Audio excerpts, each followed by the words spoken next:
Salut à toutes et à tous. Donc il y a de ça 3 semaines, j'ai fait un premier épisode sur le Bitcoin dans lequel je vous avais demandé si vous étiez intéressé d'avoir une vidéo plus complète sur le sujet. Donc vous avez voté en masse et 95% d'entre vous étaient pour. Donc ça me fait très plaisir parce que c'est un sujet qui m'intéresse aussi beaucoup.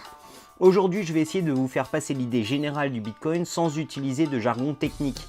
Je veux simplement donner un aperçu de ce qu'est le Bitcoin, comment ça marche et pourquoi un grand nombre de gens, moi y compris, pensent que c'est une technologie révolutionnaire. Donc jette ton cash en l'air parce qu'aujourd'hui nous allons voir le top 5 des choses à savoir pour mieux comprendre le Bitcoin. Numéro 5, Bitcoin, le livre de compte partagé par tous. Donc on peut penser le Bitcoin comme étant un grand livre de compte tenu par tous les utilisateurs. Ce grand fichier qu'on appelle la blockchain contient tous les numéros de compte ainsi que la balance correspondante à chaque compte.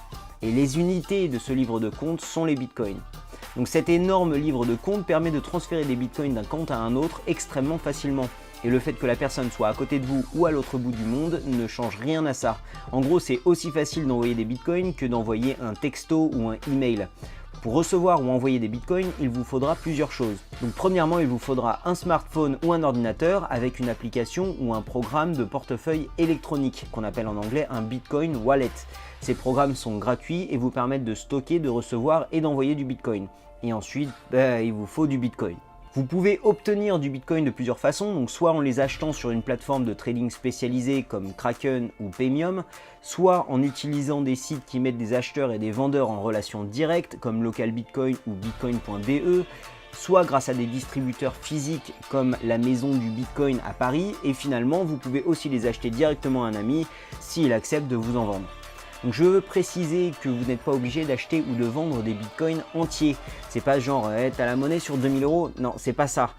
Alors qu'un euro peut être divisé en 100 centimes d'euros, le bitcoin peut être divisé au 100 millionième. Il existe d'ailleurs un nom pour un 100 millionième de bitcoin, ça s'appelle un satoshi, en hommage au créateur du bitcoin. Le prix du bitcoin au moment où j'écris cette vidéo est de 1164 euros. Donc un satoshi vaut un millième de centime d'euro. Vous pouvez donc acheter pour 10, 20, 30 euros de bitcoin si vous le souhaitez, c'est tout aussi facile que d'acheter des bitcoins entiers. Maintenant, quand je vais vouloir envoyer du bitcoin à un ami, il va me falloir son adresse bitcoin qu'il trouvera sur son portefeuille électronique. Il pourra donc soit m'envoyer son adresse, soit me faire scanner un code QR pour que je puisse lui envoyer les bitcoins. Il me suffit alors de rentrer le montant et de l'envoyer, et puis voilà, c'est tout, c'est aussi simple que ça. Une fois que je fais une transaction, tous les livres de compte du réseau Bitcoin seront mis à jour pour inclure cette nouvelle transaction. Numéro 4, il n'y a pas d'augmentation de la masse monétaire avec le Bitcoin. Une autre caractéristique du Bitcoin, c'est qu'il n'en existe qu'une quantité limitée. C'est tout simplement quelque chose écrit dans son code. Il n'en existera jamais que 21 millions. Les bitcoins ne sont cependant pas tous disponibles, ils sont créés petit à petit. Au moment où j'écris cette vidéo, il n'y a que 16 172 187 bitcoins en circulation. Ces bitcoins sont créés par un procédé qu'on appelle le minage. Les mineurs sont des ordinateurs très puissants qui aident à la maintenance de ce grand livre de compte qu'est la blockchain. Ils aident à confirmer qu'une nouvelle transaction sur la blockchain est légitime. Quand ils le font, ils sont récompensés par des frais de transaction ainsi que de nouveaux bitcoins fraîchement créés. Donc aujourd'hui, 12 bitcoins et demi sont créés toutes les 10 minutes environ et redistribués aux mineurs.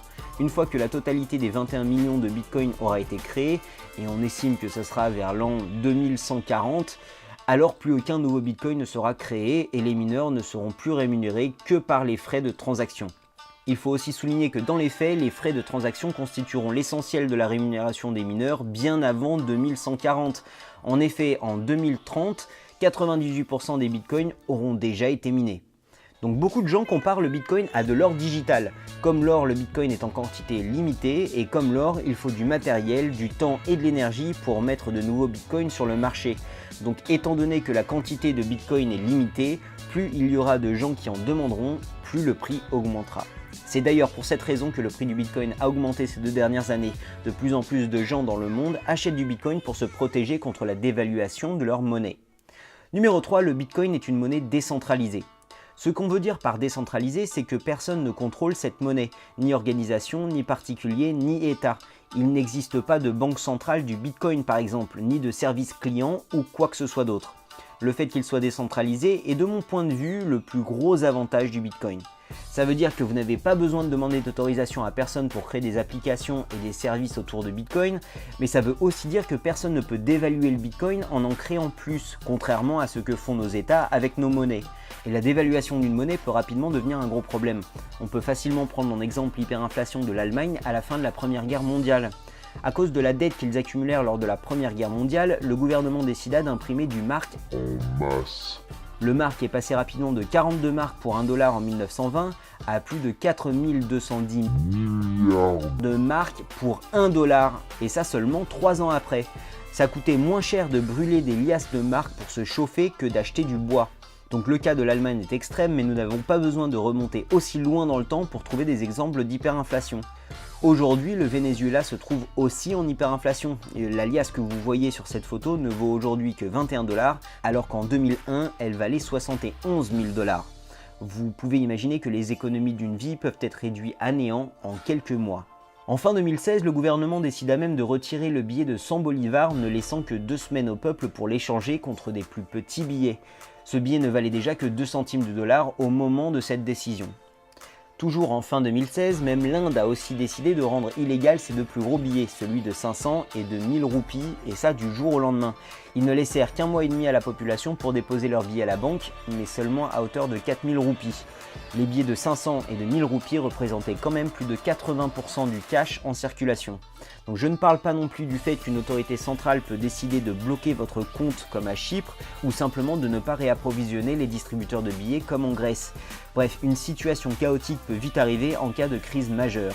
Un système de monnaie décentralisée nous permet d'éviter ce genre de situation. Une monnaie décentralisée s'échange de personne à personne sans intervention de banques ou d'autres organisations intermédiaires. Aucun gouvernement n'a de pouvoir sur le Bitcoin lui-même. On pourra toujours demander aux citoyens de déclarer leur Bitcoin sur une base volontaire, voire réguler les entreprises qui les utilisent, mais à moins de couper Internet, aucun gouvernement n'aura les moyens d'interdire véritablement l'usage du Bitcoin. Numéro 2, est-ce que le Bitcoin est sécurisé ? J'ai déjà parlé avec des gens qui pensaient que le Bitcoin s'était déjà fait hacker plusieurs fois. Souvent on me cite d'ailleurs l'incident de Mt. Gox comme exemple. Mt. Gox était la plateforme d'échange de Bitcoin la plus populaire en 2013. En début 2014, ils annoncèrent qu'ils avaient perdu environ 750 000 bitcoins qui appartenaient à leurs clients, ce qui a déclenché une panique chez tous ceux qui avaient des bitcoins sur Mt. Gox à ce moment, et c'est bien entendu étendu à toute la communauté de Bitcoin.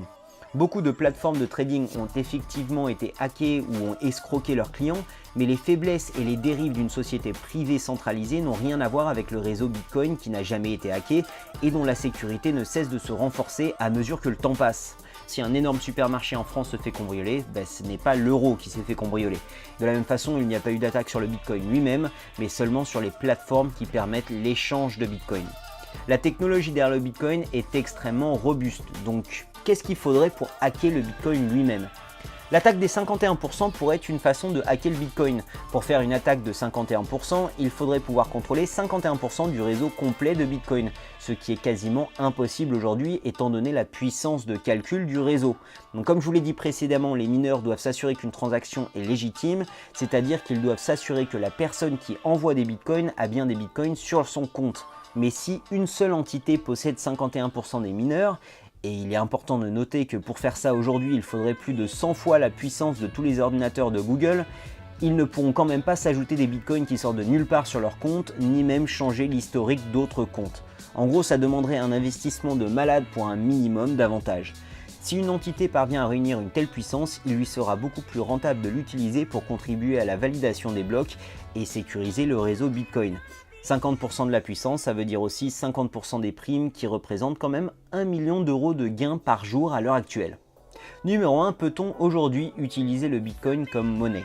Il existe quand même quelques problèmes liés à l'utilisation du Bitcoin comme monnaie de tous les jours. Premièrement, le prix du Bitcoin est encore beaucoup plus volatile que l'euro ou que le dollar. Si j'achète un Bitcoin à 1000 € aujourd'hui pour payer quelqu'un demain par exemple, il faut que je puisse être sûr que ce même Bitcoin vaudra toujours 1000 € demain. Et là pour l'instant, on n'en est pas encore là. Par exemple, si vous aviez acheté un Bitcoin entier le 4 janvier 2017 à 1000 € et que vous deviez impérativement payer quelqu'un avec le 12 janvier, le 12 janvier, votre Bitcoin n'aurait plus valu que 780 €.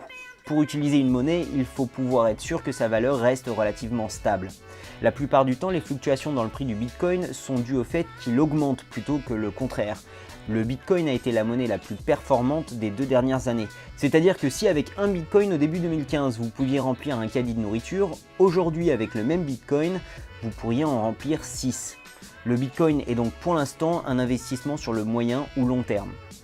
Si vous souhaitez avoir plus de renseignements et des liens vers toutes les plateformes mentionnées, je vous invite à jeter un œil à bitcoin.fr. J'aimerais d'ailleurs remercier Jean-Luc de bitcoin.fr de m'avoir aidé sur cette vidéo. Vous pouvez vous aussi m'aider en partageant cette vidéo sur Facebook ou Twitter. Lâchez-moi un petit pouce vers le haut si cette vidéo vous a aidé à mieux comprendre cette nouvelle technologie. Et vous pouvez aussi me soutenir financièrement en Bitcoin, donc soit en scannant le code QR que vous voyez sur votre écran, soit en copiant mon adresse qui se trouve dans la description. Vous pouvez aussi me tiper sur Tipeee. Vous trouverez donc tous les liens dans la description ainsi que le nom de la musique utilisée. Merci pour votre soutien à tous ceux qui me font des dons, donc soit sur Tipeee, soit sur Bitcoin, ça m'aide énormément. Moi je vous dis à samedi pour une nouvelle vidéo. Allez, salut!